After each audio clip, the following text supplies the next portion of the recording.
그래서 그 의학이 발전된 이런 과정들 같은 거, 그다음에 의학에서 있었던 주요한 이론들이 어떻게 변화해 가는가 하는 이런 부분들까지 같이 이야기를 해서 학생 때 의학사 배우는 건 참 싫어요. 근데 졸업하고 나서 뭐 초창기 때는 별로 모르죠. 그냥 나이를 먹고 한참 이 임상 경험이 오래되다 보면은 관심, 관심 있어 하는 것이 또 의학사 과목이 또 관심 있어 하는 이런 과목으로 좀 많이 변하게 되더라고요. 그래서 어, 그런데도 하여튼 그렇게 임상에서 어떻게 변하는 과정들 이런 것들을 갖다가 전체적으로 설명을 하게 되는 이런 부분까지 가는데 뭐 여러분들한테는 뭐 지금 임상 이야기에 아무 소용이 없죠. 별 소용이 없어요. 굉장히 뭐 임상 이야기하면 굉장히 좋을 것 같죠. 근데 거의 들을 때는 무협 소설 듣는 것처럼 딱 재밌다가 요새 무협 소설이 아니죠. 뭐 웹툰 같은 거 보는 것처럼 굉장히 재밌다가 끝나가면 이게 뭐였지? 하는 뭐 이런 부분들이 굉장히 많이 있어서 그런 이런 이 임상적인 이런 부분들은 이 수업에서 그렇게 많이 언급하지는 않을 거예요. 중요한 건 언급하죠. 지금 뭐 코로나19 같은 코비드19 같은 이런 증상들에 대해서 옛날에도 있었는데 그 옛날에 있었던 것이 상한론이고 그게 또 그 후로 1500년 지금 AD 1500년쯤에 또 온병이라는 게 생겼어요. 그 원병이 지금 보면은 코비드19랑 똑같아요. 그래서 그런 것들에 대해서 이야기했었던 이런 부분들, 한의학에서 이야기했던 이런 부분들은 또 똑같이 지금도 현재도 적용이 되고 있고 또 한의원서도 그 코비드19에 대해서 그걸 가지고 치료했었던 이런 경험들이 있었기 때문에 그런 부분들에 대해서는 또 꼭 이야기를 해주지만은 기타 뭐 세세한 임상 부분들 그런 이야기 너무 많이 했다가는 임상에 대해서 또 재미없어 하시는 이런 부분들이 생길 수 있어. 그런 것들은 가능하면은 줄이고, 우리 그 우리한테 필요한 이런 부분들을 의학이 역사적으로 어떻게 발전을 않는다는 이런 부분들에 대한 이야기들이 좀 더 많을 것이다라고 생각을 해주시면 돼요. 자, 우리 수업은 이 플립 러닝을 한다는 거 알고 있죠?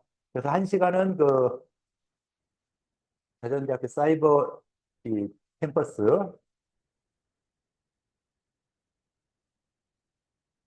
예, 사이버 캠퍼스에 가면은 쭉 나와 있죠. 자, 1주차에서 벌써 요거 간단한 게 해놨죠. 포트폴리오 설명하는 거, 그 다음에 팀 프로젝트 설명하는 거, 요거 설명한 거 고요. 그 다음 주차부터 지금 시작이 돼 있죠. 3월 5일부터 3월 11일까지 해서 시작이 돼서 춘추시대, 전국시대, 이 시대별로 의학을 갖다 이야기를 해요. 그러면서 중국 약사를 먼저 이야기하게 되거든요. 중국 약사를 먼저 이야기하고 그 다음에 2학기 때 좀 남는 시간에 그 한국 약사 부분 이렇게 이야기를 하게 되는데 의학이 발전되는 것이 중국과 한국 서로 간에 영향을 주고받고 했어요. 그렇다 하더라도 옛날에서 어떤 이 세계의 중심이 중국이라고 볼 수 있겠죠. 그래서 중국에서 발전됐던 것들이 또 우리나라 한약에서 수입을 하고 또 그 수입해서 발전한 걸 또 중국으로 역수출하고 하는 이런 주고받고 하는 이런 과정을 거치기 때문에 중국 이야기에서 있었던 이런 내용들을 먼저 알면은 한국 이야기에서 이야기할 때도 훨씬 더 쉬워지고 하는 이런 부분이 있기 때문에 중국 약사를 먼저 이야기하게 된다. 자, 그래서 중국 약사를 1학기, 2학기 중간까지 중국에 대한 이야기를 하고 그다음에 우리나라 의학에 대해서 또 이야기를 하게 되는 이런 식으로 강의가 구성되어 있고요. 중국 약사 또는 한국 약사 볼 때 가장 중요한 건 시대 구분이겠죠. 우리나라는 시대 구분이 가능하죠. 어떻게 시대 구분하죠? 옛날 고조선 시대부터 하면은 고조선 시대 있었고 그다음에 어떤 시대 나오죠? 고조선 다음에 몰라요? 자, 고조선 다음에 어떤 나라가 있었어요? 네? 아, 틀려도 돼요. 부여? 또 부여하고 또 고구려 이제 삼국으로 바로 넘어가죠. 모르니까 자 고조선 시대 있다가 다음에 모르니까 그냥 쓱 넘어가고 그러면 삼국이 어떻게 생기고 삼국시대 생기고 그다음 삼국시대 다음에 삼국시대 다음 뭐 어떤 시대 있죠? 시험으로 볼까요? 그냥 쭉 쓰라고 이야기하는 게 빠르잖아요. 예. 자 어떤 시대 있어요? 삼국시대 다음에 통일 누가 했어요? 예, 신라에서 통일해서 통일신라 시대 그 다음에 신라 시대 다음에 네? 후삼국 고려, 후삼국 뭐 이렇게 되죠. 뭐 발해까지도 우리 저걸로 칠 수도 있고. 그래서 삼국시대 다음에 고려. 그다음 고려시대 다음에 다음 시대 뭐죠? 고려시대 다음 시대 조선시대. 자, 조선시대 이제 끝나고 나면서 이제 그때는 좀 복잡하게 좀 더 많이 이야기하면서 일제강점기라든가 뭐 개항기, 그다음 일제강점기, 그다음 뭐 해방, 뭐 그다음에 그 해방 후 이런 식으로 해서 우리나라는 비교적 간단하게 이렇게 이야기를 할 수 있어요. 중국은 그거에 비하면 조금 더 복잡하게 돼 있죠. 중국은 그 우리나라 당군 할아버지 시대 이때가 뭐 하나라, 은나라, 주나라 라고 해서 하운주 3대를 주로 이야기하고요. 그래서 주나라 다음에 이제 진나라가 또 주나라 다음에 춘추 전국시대가 나오죠. 춘추시대, 전국시대. 모르죠? 예. 하나라, 은나라, 주나라. 언젠간 몰라도 하여튼 오래됐다. BC 1000년 이전 됐다. AD 1000년이 아니라 BC 1000년 이상 됐었는데, 그 다음에 어느 정도 생기기 시작하는 것이 이제 춘추시대, 전국시대. 춘추 전국시대 하면은 생각나는 인물들이 있을까요? 춘추시대나 전국시대에 생각나는 인물. 어떤 사람이 생각나요? 공자. 또, 뭐 공자면 그 다음에 나올 사람 수두룩하게 많이 있죠. 그죠? 공자. 그 다음 또 사수 중에 뭐가 있죠? 공자 다음에 맹자. 뭐 여러 가지 이런 사람들이 있죠. 그래서 유교에서 공자, 맹자 뭐 이런 사람들 빼고 그 다음에 그 기타 그 당시에 어떤 이런 나름대로의 사상가라든가 이런 사람들이 굉장히 많았죠. 서양 철학에서도 그 공자님이 있었던 이런 비슷한 시기에 히포크라테스라든가 이런 사람들이 있어서 또 이 많이 그 자연 철학이 발전하게 했던 이런 부분들이었고 동양에서도 그런 자연 철학이 굉장히 발전하게 됐던 이런 시대가 거의 비슷하게 있었죠. 큰 차이가 안 나게 유사한 시기에 그런 뭐 이 플라톤이라든가 이런 사람들이 있어가지고 나름대로 그 철학적인 사상들이 굉장히 발전해 있던 이런 시대였고요. 그 다음에 이 춘추 시대, 전국 시대에서 춘추 시대에는 그나마 좀 시절이 좋았다라고 볼 수 있고 전국 시대는 그 다음부터는 이제 나라가 갈게 찢겨지면서 서로 싸우고 하는 이런 부분들이 있었죠. 그래서 그렇게 아주 혼란한 시기에 있다가 혼란한 시기를 갖다가 이제 통일하는 것이죠. 지금 차이나라고 하는 진나라에서 통일하는 것이죠. 그래서 진나라에 통일하고 통일해서 얼마 못 가고 그다음 한나라가 세워져서 한나라가 BC 221년인가부터 뭐 AD 25년까지 뭐 이렇게 쭉 잡아서 한나라라고 이야기하고 한나라 다음에는 그다음 어떤 나라가 있죠? 한나라 다음에 잘하는 삼국지. 삼국지 알잖아. 몰라요? 위나라, 총나라, 오나라. 그래서 상국이라고 말하는 사람들도 있고 그 중에서 위나라가 이 정권을 잡았기 때문에 위나라, 진나라. 위나라도 그 사마 여민가 이 사람이 정권 잡았다가 그 아들에서 가서 바로 망했죠. 그다음에 진나라로 넘어가게 해서 위나라, 진나라 같이 쳐서 위진 남북 쪽. 진나라를 통일을 했다가 또 이 다시 분열되는 남북조 시대가 생겨나게 되고 그다음 그것도 다시 통일해서 수나라, 당나라. 수당이 또 통일을 하게 되는 이런 시대가 있었고요. 그 당나라 다음에는 어떤 나라가 있죠? 당나라는 우리나라의 어느 시대랑 비슷해요? 당나라하고 우리나라에서 유사한 시기. 고려 또는 뭐 나당연합군 해가지고 삼국 통일이 되는 이런 시기가 당나라하고 있었죠. 그 다음에 수당 다음에 당나라 다음에 그 다음에 어떤 나라가 있었죠? 송나라가 있었죠. 송나라. 송나라 하면 또 가장 생각나는 사람들. 문학이 굉장히 발전했죠. 문학이 발전해서 주보라고 하는 사람들, 시인, 유명한 시인, 주보, 이태백, 뭐 이런 사람들 전혀 관심이 없고요. 이런 사람들이 생겨서 또 그 문학이 굉장히 발전하게 되는 이런 시대가 있었고, 그런 시대가 있다 보니까 또 이제 어떻게 돼요? 또 분열되겠죠.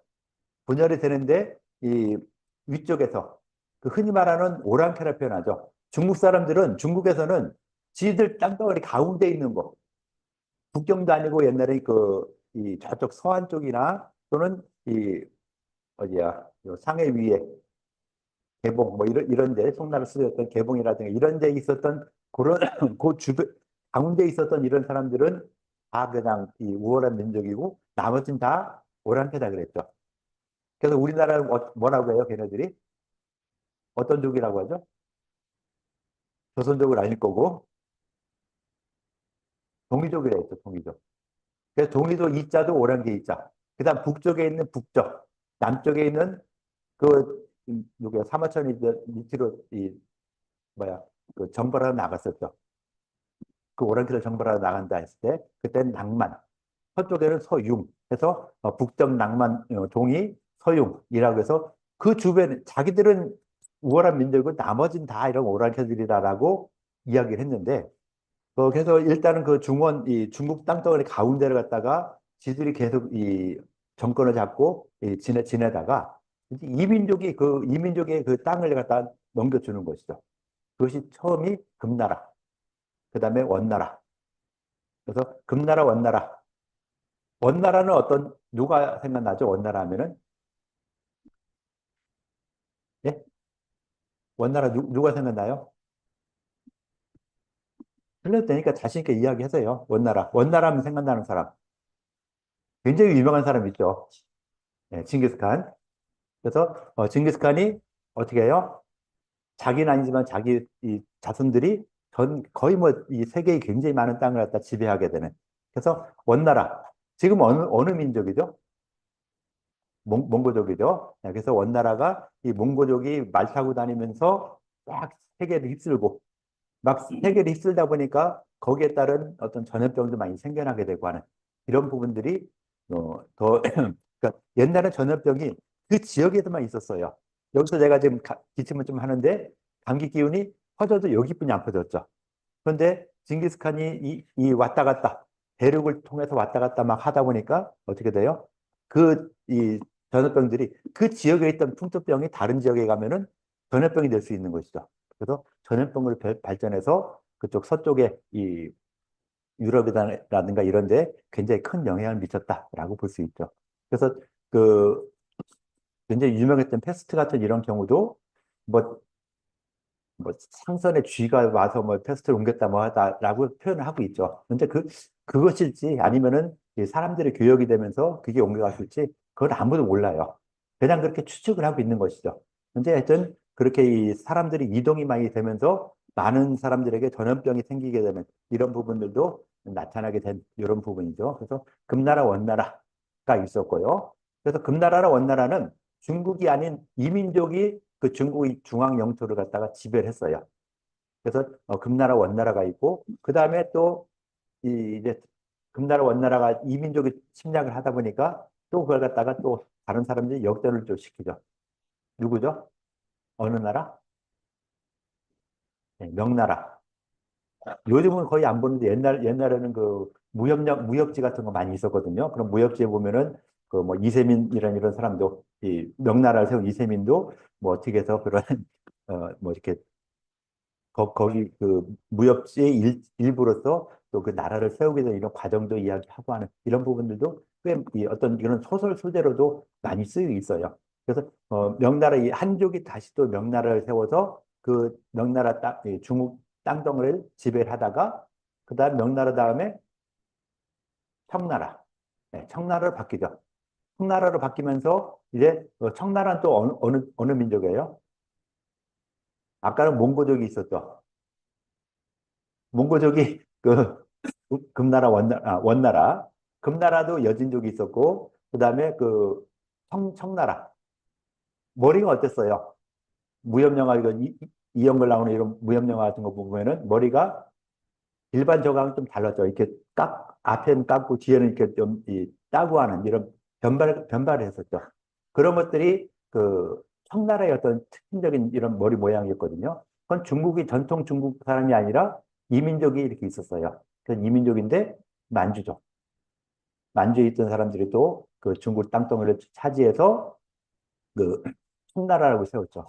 그다음 청나라 다음에 이제 중국도 그 나라가 쇠퇴해지면서 서양의 어떤 많은 문물들이 침략을 하고 하면서 그 나라가 망하는 이런 과정이 있었고 나라가 망하니까 새로운 세력들이 생겨서 또 분열이 되면서 공산당하고 이 국민당 이 두 개의 이 어떤 당이 생겨가지고 서로 싸우다가 처음에는 공산당이 굉장히 몰렸어요. 굉장히 몰려가지고 막 쫓겨다녔어요. 이리저리 쫓겨다니다가 그 모태똥이 쫓겨다니면서 그 장개석이 쫓겨다니면서 나름대로 몇 명 안 되는 인원까지 굉장히 떨어졌다가 그 쫓겨다닐 때 그 많은 인원들이 쫓겨다니면서 전염병이 생겼어요. 그 전염병이 생겼을 때 그 전염병을 양약으로 치료할까 한약으로 치료할까 뭐 양의사 한의사 서로 이렇게 싸우다가 결국 치료해 봤을 때 한의사가 효과가 굉장히 좋았어요. 한의학적인 치료가. 그러니까 모태똥이 나중에 중국 중화인민공화국 중공이라고 표현했는데 중화인민공화국을 만들고 나서 거기서 한의학이 어떻게 보면 나를 살린 거나 마찬가지다. 우리 부대를 살리고 내가 다시 재기할 수 있는 기회를 마련해준 이런 것이 한의학이다라고 해서 중국에서는 그 일단 뭐 의학을 무시할 수 없죠. 의학이 발전되니까 의학과 한의학, 전통의학, 의학과 전통의학을 계승 발양시켜야 된다라는 헌법 조항이 있어요. 헌법에 중화인민공화국 헌법에 그런 조항을 아예 집어넣었어요. 모태동이. 그러다 보니까 중국에서는 그 1950년인가 이때 그때를 해방이라 표현하는데 그 49년인가 50년인가 이때인데 그때 중화인민공화국 수립을 하면서 거기서 그 헌법을 만들고 그 헌법에다가 중화인민공화국은 북의 그 백성들이 건강을 위해서 현대의학과 전통의학을 계승 발전시켜야 된다. 라는 이런 내용이 들어가 있죠. 그래서 그걸 갖다가 그 헌법 조항에 따라서 우리나라도 헌법에 뭐 의학과 전통의학을 이렇게 발행시켜야 된다. 이런 얘기 한마디 들어왔으면은 한의과대학 이렇게 안 했겠죠. 그래서 이 중국에서는 그 주, 우리나라 충청남도 이런 것처럼 이 주가 50개의 주가 50개 주인가 뭐 이렇게 돼 있는데 그 50개의 그 이 성을 갖다가 50개 성마다 각각 하나씩의 한의과대학을 만들어 놨어요. 그래서 한의과대학 하나하나 다 만들어서 지금 중국에 있는 한의과대학 50개가 넘어요. 또 그 하나의 한의과대학에 뭐 북경에 있다. 그다음 여러분들이 내년에 아마 내년인가 금년에 저 유학할 수 있죠. 1년 동안 갔다 오는 거. 상해중의학대학, 호북중의학대학, 그다음에 저쪽 천진중의학대학 세 군데 갔다 오는 거 알고 있죠? 가고 있어요. 1년 동안 갔다 와서 어, 어떻게 보면 도피성 유학이다라고도 하긴 하는데 하여튼 갔다 오게 돼 있는 이런 부분인데 그런데 한번 갔다 오는 것도 굉장히 도움이 될 거예요. 그래서 한번 언어가 된다 하면은 안 그런 언어를 좀 더 열심히 공부해서 갔다 오는 것도 어떻게 보면 약간의 도피도 되면서 좀 이렇게 갔다 올 수 있는 이런 부분이 되니까 그런 것도 한번 도전 한번 해보세요. 그래서 그 해외를 갔다 왔는데 그런 부분에서도 다들 그 한의과대학 굉장히 규모가 크고 또 호북중의학대학만 하더라도 우리나라에 있는 한의과대학에 있는 교수들 숫자를 다 모아도 호북중의학대학, 상해중의학대학, 천진중의학대학 한 개 학교만 못해요. 학기 교수의 숫자라든가 이런 이 관련된 인원들이 그래서 중국에서는 그만큼 많은 인원들이 있다 보니까 그 인원들에 의해서 어떻게 돼요? 인해전술을 피는 거죠. 전쟁 때 인해전술 피는 것처럼 의학이라든가 이런 데 있어서도 인해전술을 딱 하다 보니까 어떤 연구를 한다 하면 금방금방 되죠. 지금도 그 AI 같은 경우도 인공지능 같은 경우도 어때요? 그냥 막 사람들 때를 밀어넣다 보니까 사람 인력을 하다 보니까 굉장히 빠른 발전이 되죠. 그래서 지금 그 인공지능은요, 미국과 중국이 서로 싸우고 있죠. 웃긴 거는요, 미국에 있는 중국인, 그다음 중국에 있는 중국인, 이 둘이 싸우는 거예요. 어떤 그 연구의 핵심되는 이런 사람들이 다 양쪽 다 중국이죠. 중국에서 중국인들, 그다음 미국에서 살고 있는 중국인들, 이 사람들이 서로 그 인공지능을 굉장히 발전시키는. 그래서 그 중국에서 나오는 모든 것들이 어떻게 보면은 굉장히 믿을 수 없다. 뭐 이런 것들은 많이 있지만은 특히 뭐 딥시크 같은 이런 경우도 굉장히 믿을 수 없다라는 이런 것들이 많죠. 그건 뭐 보안템을 믿을 수 없는 것이지 나온 것 자체로는 굉장히 발전되어 있는 이런 부분들이 있다 보니까 옛날에는 중국을 좀 무시하고 했는데 요즘 와서는 이 무시할 수 없는 특히 뭐 전기차 부분 같은 경우는 그 만드는 또는 만들거나 그 시행하는 과정에서 좀 인권이라든가 이런 게 좀 없어서 그렇지. 그다음 뭐 사고 나면 사고 난 걸로 해서 딱 그냥 끝내고 그런 사고 안 나게 지들끼리 또 기술적으로 보완하는 뭐 이런 식이 되다 보니까 좀 인권에 대한 문제가 좀 있지만은, 발전되는 것은 아마 우리나라의 기술로도 중국의 어떤 이런 인공지능 기술이나 이 자율주행 같은 거를 따라가지 못하고 있는 뭐 이 정도까지 바뀌고 있죠. 어쨌든 중국이 이런 시대가 흘러가고 이런 시대별로 중국 의학사에 대한 이야기를 쭉 하겠다라고 하는 것이죠. 그래서 시대별로 여기서도 이주체 춘추 시대 이전, 그다음 전국 시대, 그다음 또 가면은 또 뭐 무슨 시대에서 나오겠죠. 그 시대별로 이렇게 언급을 하고 있다라고 보고 있고요. 그래서 오늘은 이 인터넷 강의에서는 요것만 이야기했고, 다음 시간부터는 이제 이 의학사에 관련되는 부분들을 쭉 이야기하는데, 교재에서 나오는 내용들은 다 이 인터넷 강의에서 이야기가 되고 있어요. 그래서 이야기되고 있으니까, 교재와 관련된 부분들을 쭉 인터넷 강의로 보야 되죠. 그 인터넷 강의를 보면서 뭐를 써야 돼요? 폰일러트 쓰는 거 있죠. 폰일러트를 인터넷 강의 내용으로 이 코넬러트를 작성해서 제시를 해줘야 돼요. 작성해야 되고. 그 다음에 이게 수업 시간에 모이는 거는 일단 9시 50분을 할게요. 9시 50분까지 딱 맞춰서, 시간 맞춰서 일로 와서 자꾸 좀 늦는 사람들이 많아지고 가면 시간이 점점 더 앞당겨지고 수업하는 시간이 좀 더 길어질 수 있어요. 가능하면 50분 만에 끝내려고 하는데 최고 늦게 오는 사람 기준으로 50분 동안 할 거니까요. 어, 좀 더 늦지 않게 오도록 이렇게 좀 부탁을 다시 한번 드릴게요. 그래서 빨리 끝내고 싶으면은 좀 더 빨리 와주는 이런 생각 좀 해주시고요. 그다음에 뭐 일단 수업 관련되는 거 요거에 대해서 그 코넬런트 쓰는 거, 그다음에 우리가 수업이 모여서 이렇게 9시 50분에 모여서 수업을 하는데 이 수업할 때 지금도 금방 그 퀴즈 낸 것처럼 퀴즈를 먼저 풀어줘야 되겠죠. 매주 이렇게 퀴즈를 낼 건데요. 퀴즈 이렇게 나가니까 퀴즈 좀 풀어주시고요.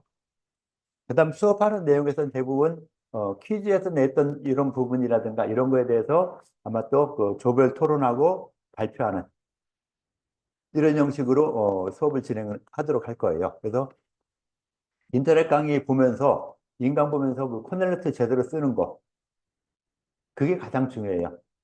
거기서 뜨면은 여기서 토론할 내용들을 거의 이 퀴즈에 나오는 문제들이 거의 그 인강에 나오는 내용들 그러니까 그 코넬리티에서 기록을 뽑아서 여러분들끼리 토론하고 하는 이런 과정을 거치면은 훨씬 도움이 되겠죠. 그래서 이런 퀴즈 아마 수업 시작하기 한 10분 전, 20분 전쯤에 그 올려주고 마감은 그 50분에 시작하니까 55분에 마감할 거예요. 그래서 55분에 마감을 하는데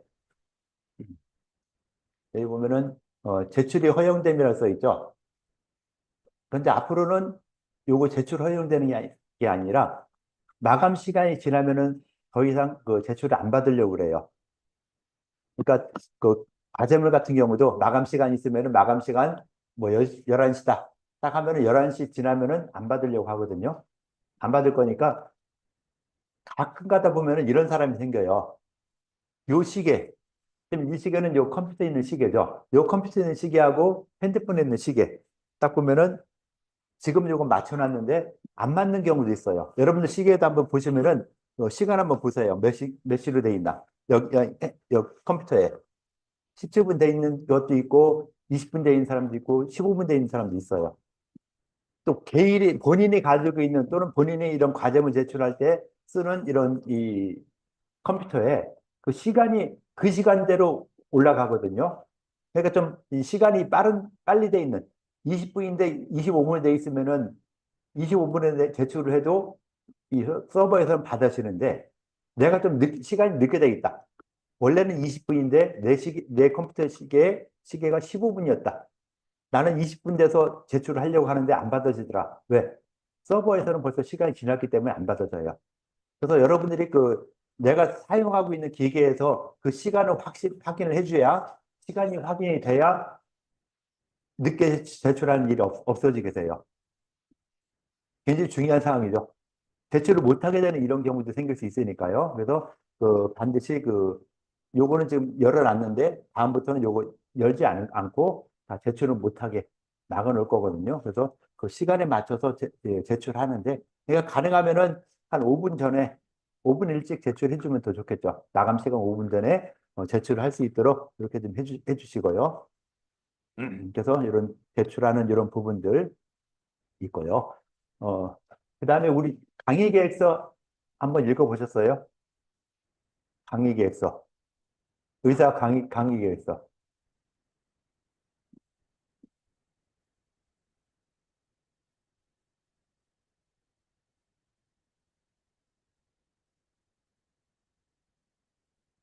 강의 계획서는 뭐야, 학사행정 정보 뭐, 포털 시스템에 나와 있죠.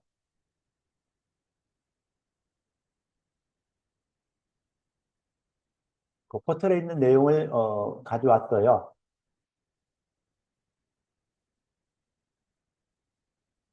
자, 우리 수업은 ACT 인증을 받아가지고 절대평가한다는 거 알고 있죠?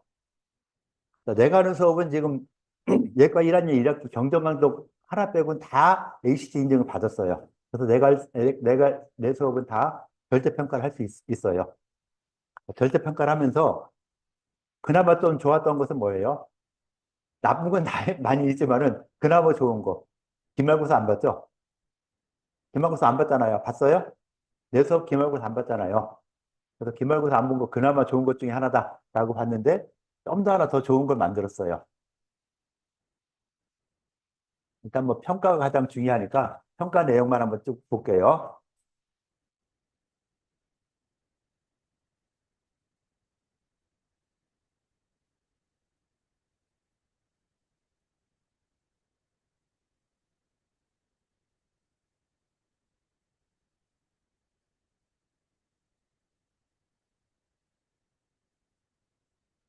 학습 평가 방법. 그래서 출석.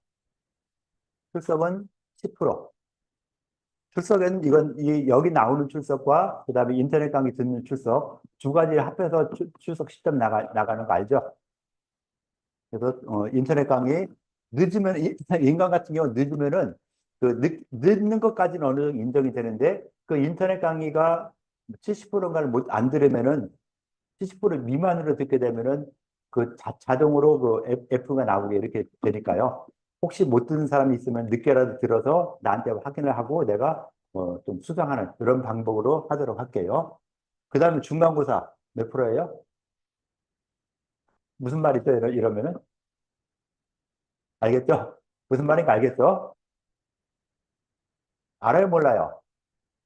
모르면 나도 얘기 안 해요, 그럼. 답변 없으면 나도 얘기 안 하고 넘어갈게요. 그다음 기말고사는 없고 핵심량의 평가 5%, 퀴즈 10%, 과제문 10%, 팀프로젝트 20%, 발표 토익 15%, 포트폴리오 20%, 수업 성취 10%. 그래서 과제에 관련되는 부분들이 계속 그러니까 과제에 관련되는 게 아니라 계속 수업 시간에 하는 거 모두가 다 이 성적으로 들어가는 것이죠. 그죠? 뭐 옛날과 똑같죠. 과제문 10%, 과제라는 것이 이게 아마 그 코넬트 되겠죠. 코넬트 10%, 팀 프로젝트 20%, 팀 프로젝트를 좀 이따 이야기할 것이고, 발표 토익 15%, 20%에서 15% 줄었죠. 그 다음에 포트폴리오 20%, 수업 성찰 10%. 라고 해서 100% 맞나?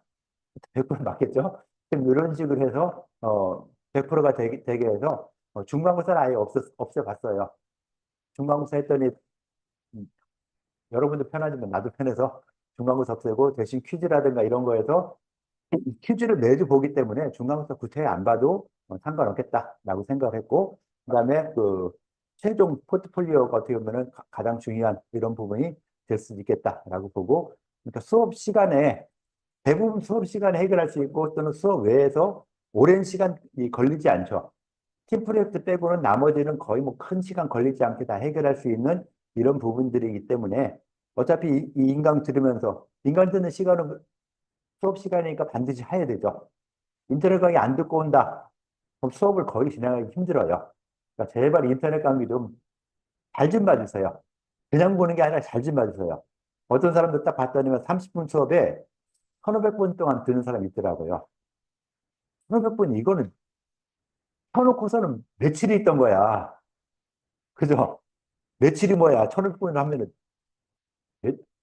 뭐 거의 한 일주일 이상은 그냥 그대로 켜놓고서는 딴짓을 한 거겠죠. 그 다음에 다음 거 들으러 들어갔다가, 이거 이렇게 된다고서는 바꿨겠죠. 그래서 그런 사람들이 있는데, 그러지 않게, 제발 좀 그 인터넷 강의 잘 좀 들어주세요. 우리가 그 프리러닝이라든가 이런 걸 하는 과목이 많지 않다 보니까, 인터넷 강의 듣는 거를 굉장히 소홀히 하는 이런 경향이 많이 있어요. 그럼 코넬트 어떻게 쓰느냐? 알죠? 네. 나도 알고 있으니까. 코넬트 그렇게 쓰는데, 그런 부분도 가끔씩 내가 이렇게 검사를 하다가 이상하다 싶으면 빵점 줄 거예요. 이상한 건 뭔가 알죠? 본인은 전혀 안 쓰고 그냥 이게 그대로 복사해서 집어넣고 하는 이런 부분들이 생각보다 많이 있어요. 그런 부분들이 모두 다는 아니지만 이렇게 준 사람과 받은 사람 둘 다 잡히거든요. 누가 원본이고 누가 복사본인지 모르니까 내 입장에서는 둘 다 빵점 줄 수밖에 없죠. 그죠?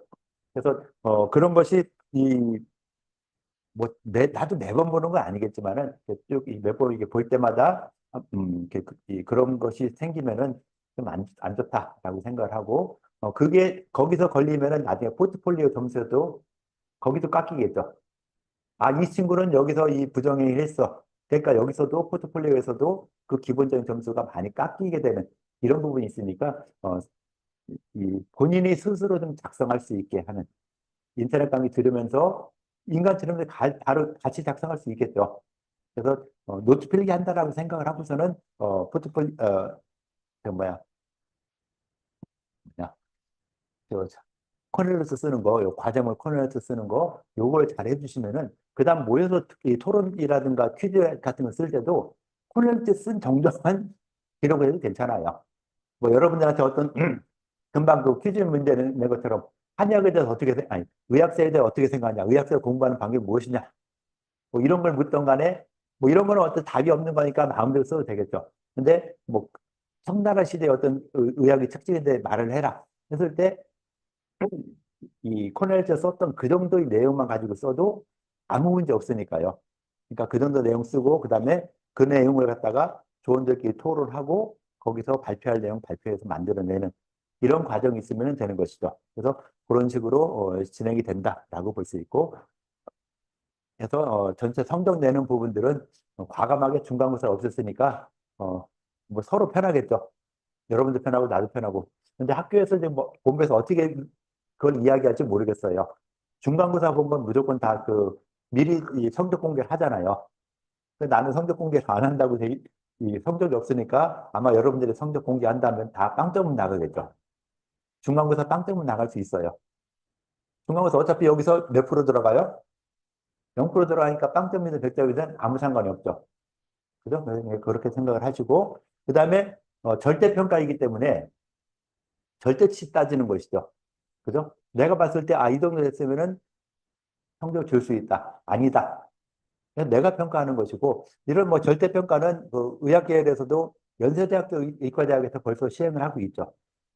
그래서 패스냐, 넌패스냐, 이것만 성적을 내는 이런 과정으로 수업을 진행을 했고, 그렇게 수업을 진행했던 사람들이 졸업을 하면서 국가고시를 봤는데, 국가고시 합격률이 어떻게 보면 더 떨어져야 될 것 같은데, 실제로 보면 국가고시 합격률이 많이 떨어지지 않고 거의 유사한 수준을 유지했대요.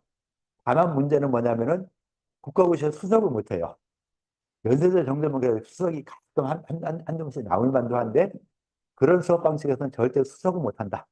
그래서 국가고시 수석은 암기를 막 하는 이런 과정에서는 수업을 할 수 있지만은 그 암기하는 수업, 이 식의 어떤 수업이 아닌 지금 우리처럼 이런 수업에서는 뭐 1등은 못해도 많은 평균적으로 더 점수가 높아질 수 있는 이런 부분들이 있다라고 볼 수 있어서 성적에 대한 고민 별로 안 해도 되겠죠. 그죠? 우리 수업에서 성적에 대한 고민 안 해도 되고 그다음에 출석 점수 많이 반영 안 할 테니까 제발 늦게 와서 교수님 저 출석했는데 어떻게 해요? 그냥 그때 결석 처리해도 큰 차이 안 나요.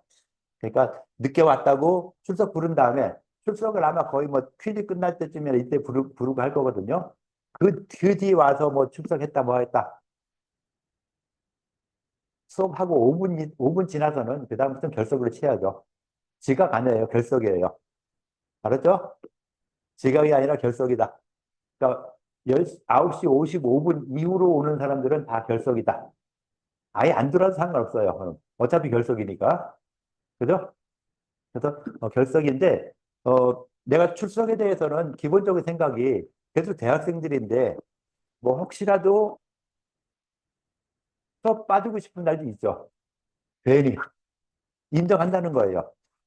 그리고 여기서 수업 한 번 빠지면은 30시간 중에 1시간 빠지는 거죠. 그죠? 30시간 1시간 빠지는 거예요. 1, 2교시니까. 근데 1교시는 뭘로 들어요? 인강을 들으니까 그 인정이 되고 2교시 하나 빠지는 거예요. 그러니까 한 번 빠졌다고 내가 두 번 결석이 아니라 한 번 결석이죠. 다른 과목에 부담이 없잖아요. 그러니까 뭐 늦게 왔다고 교수님 그 지각인데 이거 처리해 주세요. 이렇게 이야기하는데 꼭 와서 이야기하는 사람 생기더라고요. 안 해줄 거니까 5분 수업 시작 한 5분 이후에 들어오는 경우는 다 결석이다. 출석 체크 안 했다 하더라도 5분 뒤에 들어오는 사람이 있으면 너 누구야 하고서는 결석 처리할게요. 하여튼 그런 식으로 출석에 대해서 교수 괴롭히지 말라. 알았죠? 그 인터넷 강의 들은 거에 대해서는 그거는 나중에 들은 내용들을 이, 체크 안 됐다 이런 사람들은 나한테 이야기를 하면은 내가 다시 검토하고서는 수업 들은 시간 확인해서 그 뭐랄까 점수를 줄 테니까 그런 출석에 대해서 너무 신경 쓰지 않았으면 좋겠다. 어차피 성적에 대해서도 어느 정도 따라오고 그러니까 제출할 거 제출 안 하고 뭐 하고 하는 이런 것들이 많아지면은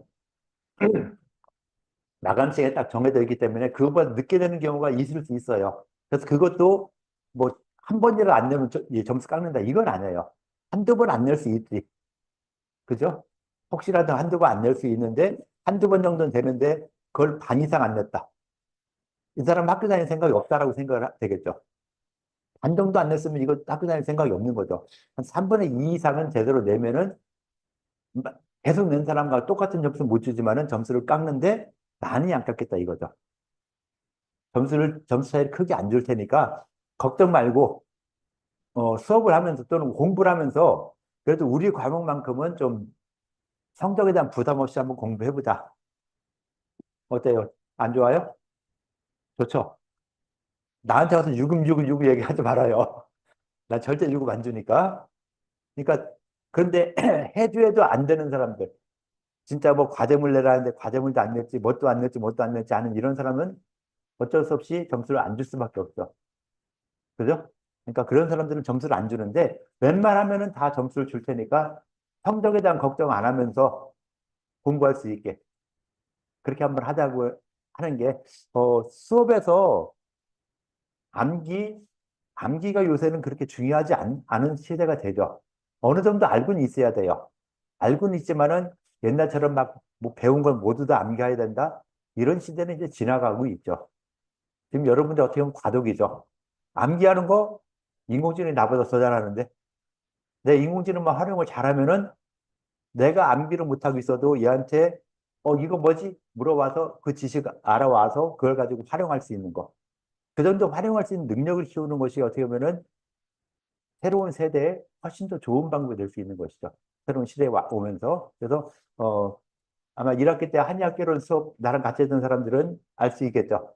인공지능을 활용하는 이런 방법들. 그런 방법들에 대해서 좀 더 구체적으로 이야기를 해주고 설명을 하고 하도록 할게요. 그래서 내가 내는 이런 아까 퀴즈 같은 것도 인공지능이 됐건 검색을 했건 아마 퀴즈를 내거나 뭐 하면 여러분들이 대부분 하는 행태가 어떠냐면은 검색을 먼저 해요. 춘추 시대에 누가 있었다. 누구에 대해서 얘기를 해라 하면은 코넬레트를 보고 그걸 쓰면 되는데 코넬레트 안 봐요. 대부분 학생들이 구글이나 어, 구글 검색이나 네이버 검색을 하면서 검색을 해가지고서는 찾아 쓰려고 하니까 검색에서도 그 인터넷에 자료를 정확히 올리는 사람도 있지만은 80%는 잘못된 이런 정보를 많이 올려놔요. 근데 그 잘못된 정보를 여러분들은 책을 안 봤기 때문에 또는 인강을 안 들었기 때문에 그걸 그대로 받아와서 쓰고 하다 보니까 발표하라고 하면은 내가 봐서 말도 안 돼. 내가 수업하지 않았던 이런 내용들을 제들 멋대로 열심히 이야기하고 있어요. 그러고서 또 뭐라고 하냐면 교수님 몰라서 그렇지 이런 겁니다라고 또 우겨요. 전공자인 나한테 내가 틀렸다고 우기는 이런 학생들도 꽤 있더라고요. 그런 행태가 인공지능도 똑같아요.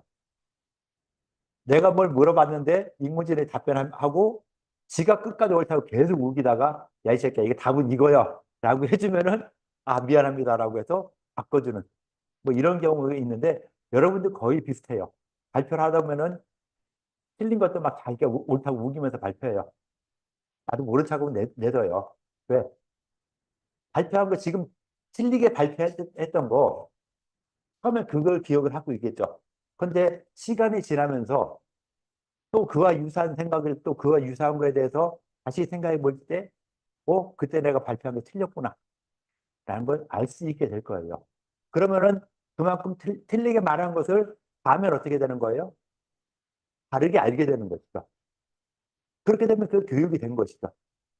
지금 틀렸다고 이거 틀렸어 하고 가입해 치면은 인정을 못하는 사람도 있어요.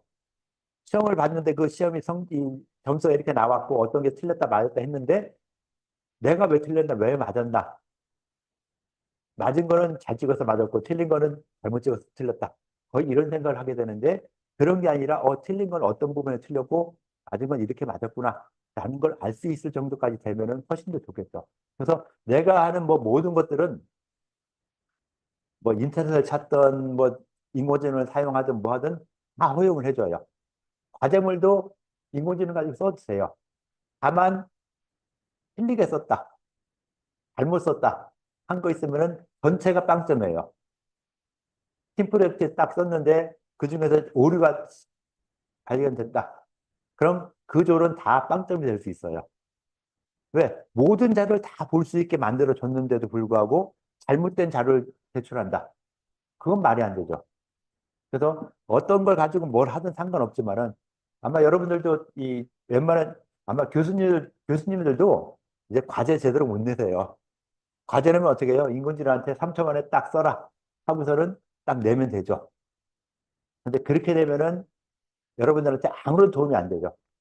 그렇게 낸 걸 가지고 인공지능이 써낸 걸 내가 검토하고 거기 수정하고 수정하는 이런 과정들을 거치면은 내가 모르는 내용들도 몇 번 읽어보면서 알게 되는 이런 부분이 있다 보니까 나름대로 공부를 더 하게 되는 이런 부분이 생길 수 있는 것이죠. 그래서 그 정도 되면 된다. 구태여 암기 안 해도 된다. 라고 볼 수 있어요. 그래서 암기를 안 하고도 어느 정도 할 수 있는 이런 부분들은 편하게 할 수 있게 하면 좋아요. 그래서 어떤 것이 됐든 간에 여러분들이 이 검색을 하든 뭐 하든 하는 이런 부분들을 많이 활용을 하는데 다만 정확하게 해야 되는 거. 틀리면 안 돼요. 정확하게. 그러니까 정확하게 한다는 게 가장 좋은 건 뭐냐면요. 많이 쓰면은 불리해요. 그죠? 많은 말을 하다 보면은 오류가 생길 수 있잖아요. 근데 말을 많이 안 하고 짧게 한다. 또는 그 어떤 문장을 쓰는데 A4 용지에 한 세 줄만 쓴다. 세 줄 썼을 때는 검토를 많이 할 수 있는데 한 페이지 썼다면 검토하기가 좀 더 시간이 오래 걸리고 하니까 잘 안 되죠. 그래서 가장 좋은 방법 중에 하나가 짧게 쓰는 거. 근데 짧게 쓴다고 했을 때 뭐 한 열 글자만 쓰지. 감사합니다. 다섯 글자만 쓰지. 하는데 그건 또 용납 못하죠. 그래서 쓰는 것은 거의 한 500자 전후. 띄어쓰기 포함 500자. 내가 내는 건 거의 500자 기준으로 해서 내면 돼요. 500자 정도. 그러니까 500자가 좀 넘어야 되고 좀 부족해도 되는데 어떤 사람 500자 넘어가니까 1000자, 2000자 이렇게 쓴다면 2000자, 1000자 되는 경우도 이것도 어떻게 보면 지시사항 불이행이죠. 환자는 나 배가 아파요 하고 하는데 의사가 배 아프세요 하고서 당신 치료는 머리를 치료해야 됩니다. 라고 머리를 치료한다면은 환자가 어떻게 생각하겠어요? 아, 이거 돌팔이 아니야? 나 이 병은 못 오겠네? 라고 할 수 있겠죠. 그러니까 제시된 것이 무엇이냐에 따라서 거기에 맞는 답변을 해줘야 되는데 배가 아파요 하는데 알았어 허리 치료할게 하면은 안 되는 것이죠. 그래서 시험 문제에서 배가 아플 때 어떻게 하냐라고 문제를 했는데 허리가 아프니까 허리에 문제 있으니까 허리를 갖다 치료한다라고 답변을 쓰면은 빵점이 되는 것이죠. 그래서 정확하게 맞는 답변을 할 수 있는 이런 부분으로 가져야 된다라고 해서 이렇게 성적내는 이런 부분들 이야기됐고요. 네.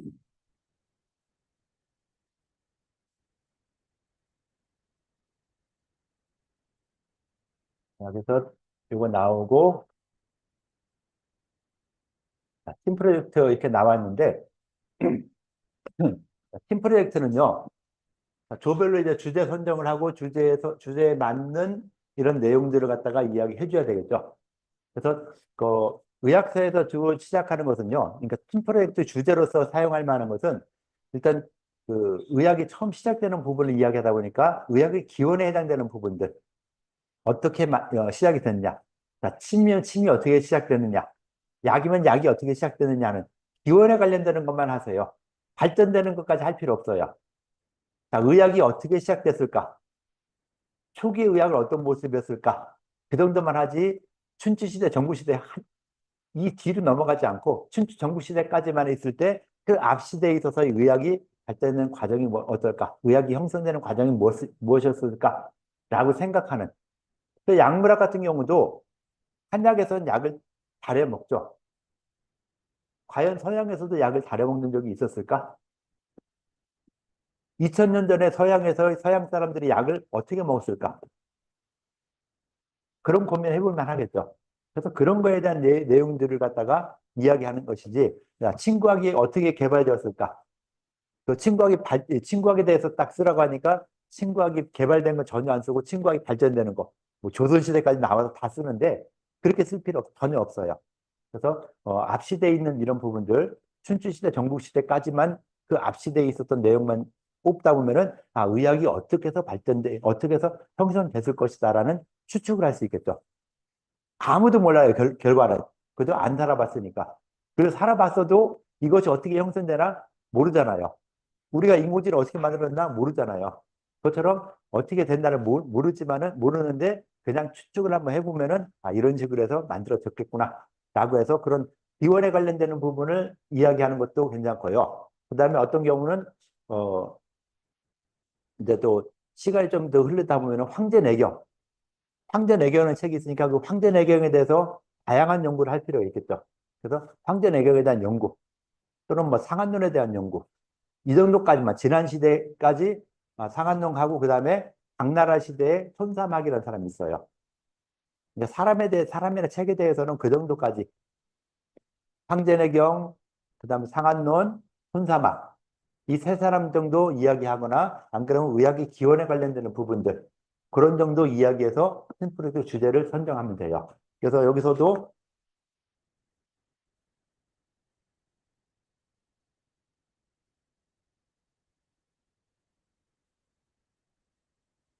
이건 뭐 다 쓸 필요 없고요.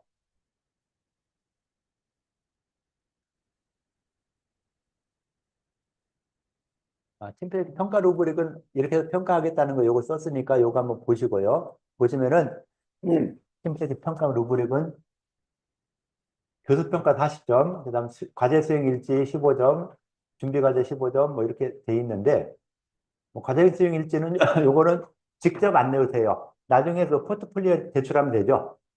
그죠? 포트폴리오 제출하는데 8번 이상, 8장 이상 과제 수행 일지를 쓰는 것이고요. 준비 과제도 이것도 아마 거의 점수 다 줄 거예요.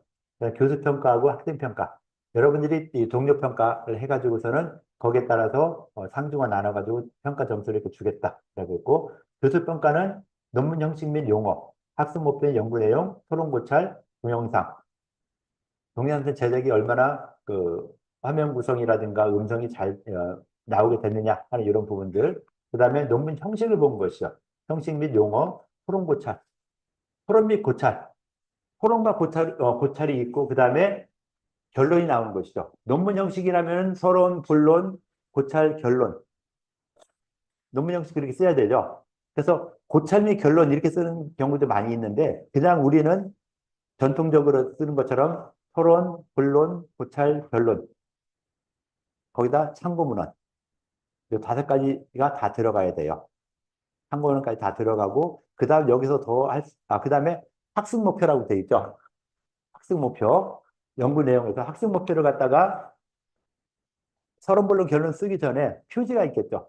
논문 쓰면 표지 있고, 그 다음에 목차 있고 하는데, 표지 다음에 학습 목표를 거기다 써주는 거예요. 주제가 있었죠. 우리가 만약에 그 약물학의 기원에 대한 연구한다. 그래서 약물학의 기원 해놓고서는 학습 목표를 정하라 했었죠. 학습목표 정한 걸 거기다가 두 번째 페이지 학습을 써주고 그 다음 페이지 목자 쓰고 서론 본론 결론 서론 본론 고찰 결론 상부문헌까지 써주고 하면은 되는 것이죠. 그래서 그런 형식이 잘 갖춰졌냐 할 때 특히 토론 고찰을 얼마나 잘했느냐 이 토론 고찰한 내용을 갖다가 요약하는 것이 이것이 결론이에요. 그러니까 결론은 새로운 문장이 나오면 안 돼요. 토론 고찰이나 앞에서 했던 본론에서 있었던 이런 내용들을 요약해서 정리해서 결론 쓰는 거니까 결론은 어떻게 보면 좀 쉽죠.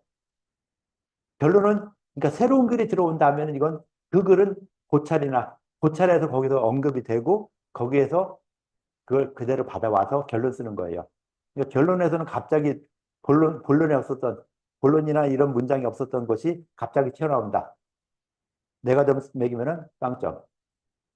그렇게 돼요. 그래서 그런 이 토론 고찰에서 모든 내용들을 다 포함을 해서 다 이야기하고 거기서 나온 내용들을 요약해서 결론에 쓰는 거니까 결론은 여기서도 아예 그냥 없애버린 것이죠. 그래서 점수 없앤 것이고 학습을 썼느냐, 전체적인 형식이 맞느냐, 또 형식이라든 용어, 한의학 용어를 잘못 쓰는 경우, 딱 누군 걸 베껴 왔는데 그 베낀 것이 잘못된 걸 베꼈다 하는 경우도 꽤 있어요. 그래서 이게 이렇게 들어가 있는 거니까 이런 식으로 평가를 하겠다라고 하는 거 봐주시고요. 그래서 이렇게 평가 루브릭이 있고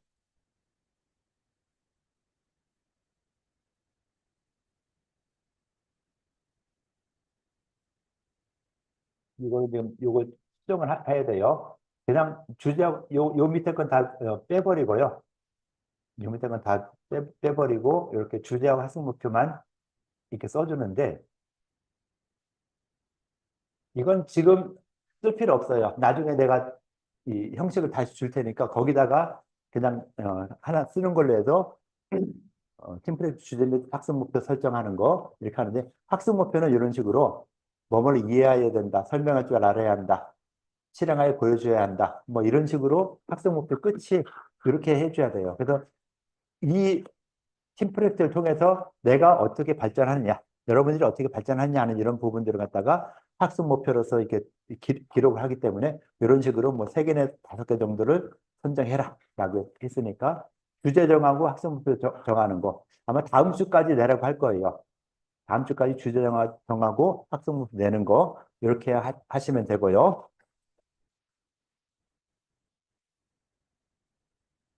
그 다음에 그 팀 프로젝트에서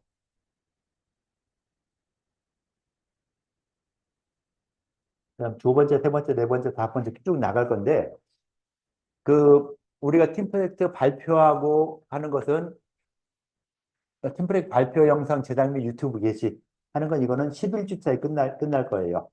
11주차에 제출하고 12주차에는 11주차에서 제출한 다음에 그 제출한 내용들을 다른 조에서 발표한 내용을 다 확인하는 것이죠. 여러분들이 그 뭐야 유튜브를 보면서 확인하고 그 확인한 내용들을 보고 12주차에 와서는 각각 어느 조에서 어떤 내용을 발표했고 어떤 식으로 점수를 주느냐 해서 가장 잘한 조, 두 번째 잘한 조, 세 번째 잘한 조, 잘한 사람 누구누구 해가지고서는 동료들끼리 평가하는 거. 그 평가하고선 끝내게 되는 이런 부분이 많이 있어요.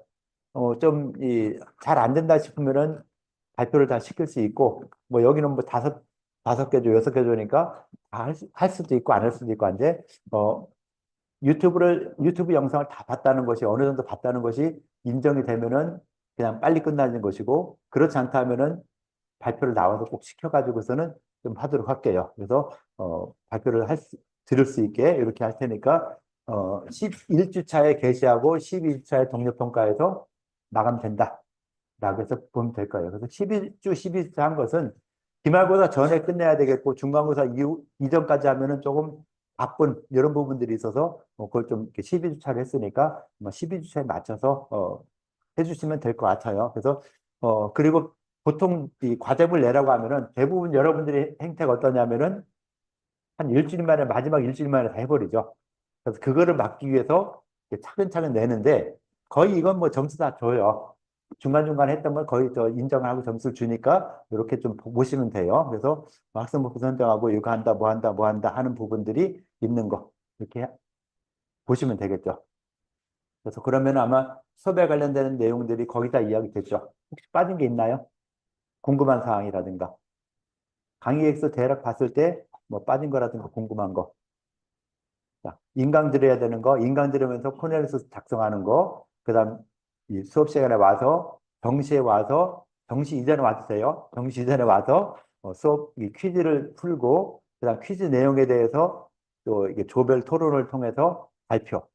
조별 토론 발표할 자료를 만들고 나와서 발표하고 발표한 내용 발표하고 그다음 내가 마무리한 다음에 끝나면은 이제 수업 성찰일지 써서 제출하는 거. 그럼 하나의 어떤 이 일주가 다 끝나게 되는 것이죠. 그래서 그런 식으로 계속 진행이 되는데, 뭐, 중간중간에는 좀 꼭 필요한 사항이 있다.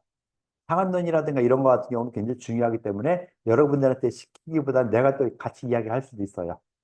그러니까 인터넷 강의에 썼던 내용을 뭐 중복되더라도 다시 이야기할 수도 있고 아닐 수도 있고 뭐 이렇게 되니까 가능하면 그런 형식으로 수업이 진행된다라고 좀 알아주시면 될 것 같고요. 그다음에 혹시 또 이야기하다 보면 나도 좀 더 시간이 넘기고 뭐 하고 이런 경우도 있을 수 있죠. 50분 되면은 수업 시간 50분 되면은 지금 10분 지났죠. 40분 50분에 딱 정상적으로 쉬어야겠다. 또는 마지막 들어온 사람이 50분에 들어왔다 했을 때 그다음부터 40분 지나면은 50분 지나면은 나한테 표시를 좀 해주세요. 시간 됐다고. 그럼 가능하면 거기서 빨리 끝낼게요. 뭐 좀 더 길어도 더 안 길어지게 빨리 끝낼 테니까 50분 만에 가능하면 모든 걸 다 끝내야 되니까 여러분들이 발표할 자료 만들 때 시간이 많지 않아요. 시간이 딱 촉급하거든요. 그래서 짧은 시간 동안에 발표를 해야 되니까 많이 발표하려고 하지 말고 내가 우리들끼리 토론해서 그러니까 토론하는 걸 최고 중요해요. 여러분들 조원들끼리 모여가지고 어떻게 하느냐 뭐 하느냐 하는 이런 부분들을 계속 이야기해 주는 거. 가장 중요하거든요. 그래서 그 토론 시간 10분, 20분이 안 돼요.